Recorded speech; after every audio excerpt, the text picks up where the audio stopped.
hindi ka na mukhang hindi ka na mukhang naghihirap. Masama ang tabas ng dila mo ah.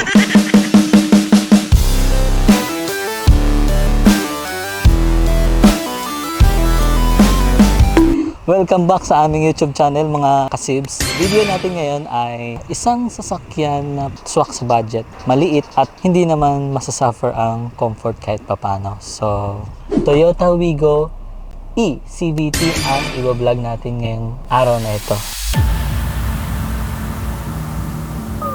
First impression natin kasi napuntahan na natin siya ng personal. Di ba naalala niyo yung pagkuha namin nitong Avanza? Na i-vlog namin doon yung Wigo na E. Hindi pa yung bagong facelifted, hindi pa yun. Pakultin po. Papalitan na to eh.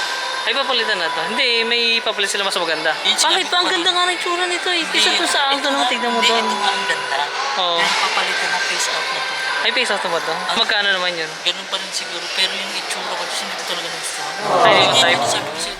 Kasi sabi ko nga parang kinulang ata sa dating. Bago. Oo, yung bago ngayon. Mas gusto mo pa rin yung looks ng luma. Oo, yung predecessor ng Wigo. So, ngayon, nung nakita ko na siya personally, yung Wigo na E CVT, hindi naman pala ganun ka... Na-downgrade parang Oo, ka-downgrade, oo. Actually, naggandahan pa rin ako sa looks niya. Kailan mo na lumabas yung Wigo na yan, na bago? This year lang. This year lang din? Oo, lumabas siya this year. In-stop lang yung yung pag-produce sa ibang bansa, pag-export from Indonesia. Kasi nga, di ba, nagkaroon ng issue sa Daihatsu dun sa... yung mga safety features. Sa Asian NCAP. Oo. Doon sa crash test. Pero, si lang naman yun eh. Si Toyota Race lang naman ang affected. So, ayun. First impression ko sa looks niya, para siyang cute na bata na hindi mo nabilhan ng lollipop. Parang galit? Oo, parang galit yung looks niya. Bata. Ayun, parang cute na bata na na hindi mo nabilhan ng gusto niya. Nagustuhan ko yung looks niya sa harap. Kasi very aggressive pa rin yung looks niya sa harapan. Kahit sabihin na natin na parang regular na yung Wigo na, yung unang Wigo. Parang nilalagyan-lagyan lang ng cladding para maging sabihin 2020, 2021, di ba? Pero ngayon talaga yung 2023, as in lahat binago eh. Kaya talagang Daihatsu New Global Architecture. Talagang pinanindigan nila yung new. Pansin nyo, parang parang mga masusungit na yung look ng ng mga sasakyan. Pasungitan na ngayon ng looks. Nga Avanza, masungit yung mata. Si Wigo, masungit din yung mata. Sino pa ba? Ilang variant ba yung Wigo na yan? Ang variant ng Wigo, 3. Pinakamura is Wigo J na merong presyo 609,000 pesos. Doon napakamura na yun sa wala pang 1 milyon. Tapos si Wigo E na CVT na to yung isa kasi manual eh. Si Wigo E CVT is 684,000. Tapos si Wigo G naman na CVT din 729,000 pesos. Si espresso ba? Ano yung pinakamura ng espresso? Ang pinakamura ng espresso is 600 something. Parehas na eh. Yung pinakamura din ng Wigo? Oo. Magkatapat. Manual, magkatapat sila. Doon na lang tayo mag-video sa Wigo na E CVT. Kasi para sa mga nagtitipid na gusto ng comfort. Comfort. Pero kung kayo mga naman ng G, edi go for G. Pero maganda kasi talaga yung G compared sa E na CVT. So, doon tayo. Ang comparison nila kasi dalawa. Ano makikita mo pinagkaiba ng dalawa ng G tsaka yung Malaki. Medyo malaki yung sa pinaka-exterior nila. Sa Para ma-distinguish mo, ito yung G, ito yung E. Dun lang, nagbago lang kasi yung dati. Ang alam ko, pagka ang Wigo na top of the line nila, two-tone yung wheels. Pero ngayon, hindi na. Kahit na yung top of the line na G. Pare-parehas na sila na single tone na alloy wheels. Ganun. So, hindi mo na ma-distinguish. Hindi mo ma-distinguish. Ang madi-distinguish mo lang sila sa side mirror. Side mirror na ngayon. Oo nga pala, no? Kasi, ang side mirror ni G, parang Avanza na ang kapal kasi may mga electronic pa sa loob yan na power side mirror din yan. Blind spot monitoring, yun ang maganda rin eh. Sa E, wala. Mapapansin mo yung E tsaka J na variant ng Wigo. Ordinary sa Oo, na ang nipis. Hindi siya power eh. Walang power yung side mirror niya. Yun lang, doon ka lang Doon mo na lang sila madi-distinguish sa side mirror. Sa side mirror ni G, medyo mataba. Sa side mirror ni E tsaka ni J, manipis na para lang yun lang, yun yung pinagkaiba. Pero parang ang weird lang kasi ang liit ng salamin. Naliitan talaga ako sa salamin Oo niya. nga, nalitan din ako doon. Di ba? Parang, ano ba? Safe ba ito? Parang ganun yung sa isip ko. Pero at least, komportable ko pa rin nung mag-drive. Sabi mo. Ay, pwede pa pala natin siya may compare sa Honda Brio. Kaya lang, Oo. kung i-compare ko sa exterior, Brio ako, syempre, Honda.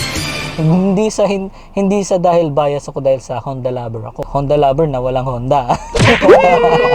Pero yun yung napapansin ko pag tinignan mo siya sa kalsada, mas may dating si Honda Brio. May dating. Mas pa rin ang value ng mga Honda ngayon. Oo, mataas pa rin. Pero sa resale value talaga, panalo talaga ang Toyota. Yung nasa resale lang talaga. Sa resale value. Sa exterior, Masasabi ko sa exterior sa Wigo, iba kasi talaga pagka online pa lang tsaka sa personal iba mo yung nakita. actual. Noon sa online ko siya nakita, sabi ko, bakit ang Oo nga, hindi ganun kaganda. hindi ganun kaganda? Expect ko dapat mas gaganda dapat pa. mas gaganda pa eh. Kasi sabi ko parang ang kulang, ang pale ng detail. Pero nung nakita ko siya in person, sabi ko, sakto lang pala. Tsaka nung tumatakbo na siya sa pag nakikita ko sa daan, sa nguso. Pag sa nguso ako nakatingin sa kanya, maganda. Hindi ka na mukhang naghihirap. Alam mo, hindi kita papatulan na. Parang ibas tayo ng mga cousins natin. Unbiased naman natin kung sa looks tayo tumitingin. Di ba dapat sa engine specs tayo tumitingin?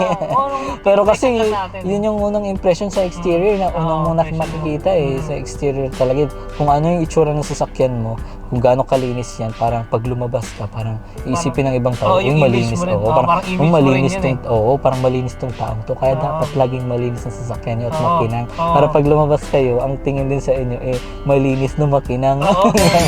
Tama. Parang ganun din kasi yun. Kung yung mga madudumi sa sasakyan, parang ganun din yung tingin sa Paglabas mo, parang madumi ka rin. parang ganun nga yun.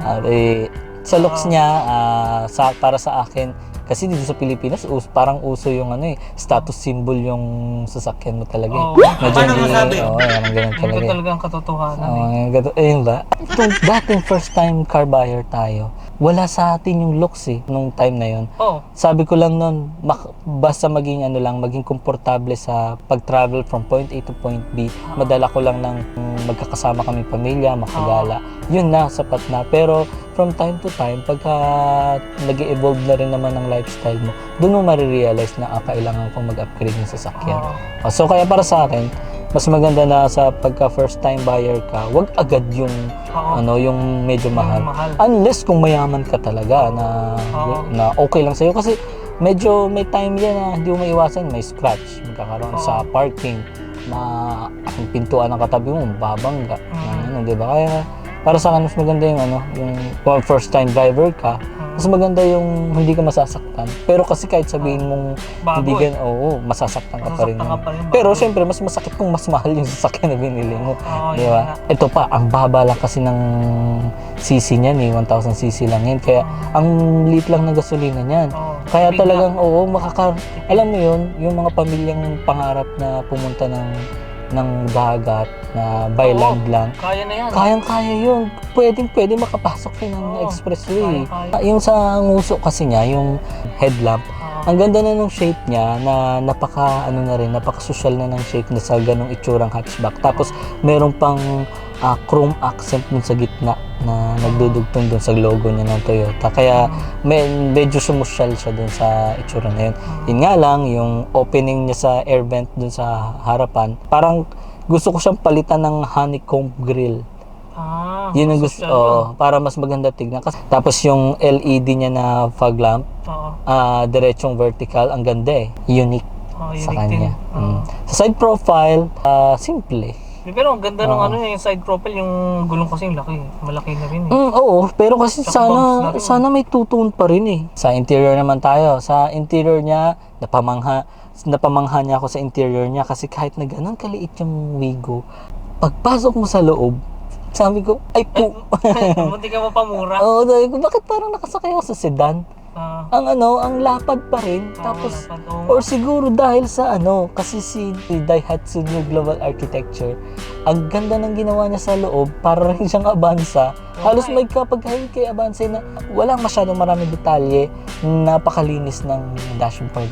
Ang ayos. Sabi ko nga, diba, parang ang galing naman ng architecture ni Daihatsu ngayon. Magaling nga. Malinis Yun yung, para sa Saka akin yung upuan, kasi, ang ganda. Nagustuhan ko yung upuan. oo.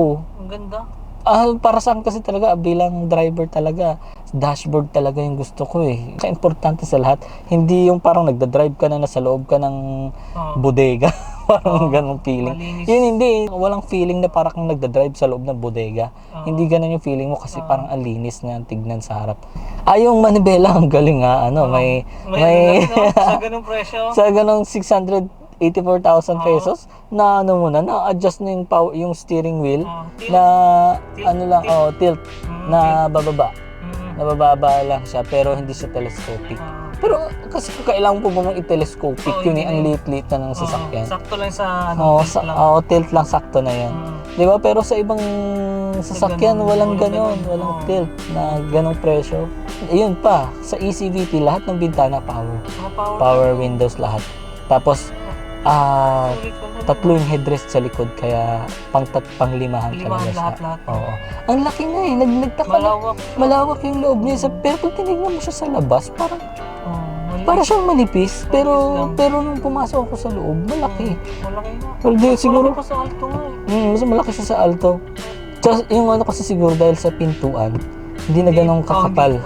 Unlike sa Avance, medyo makapal Kapal to. yan. Kapal. Overall na yung seating experience lang, yung nung nasa loob ako doon,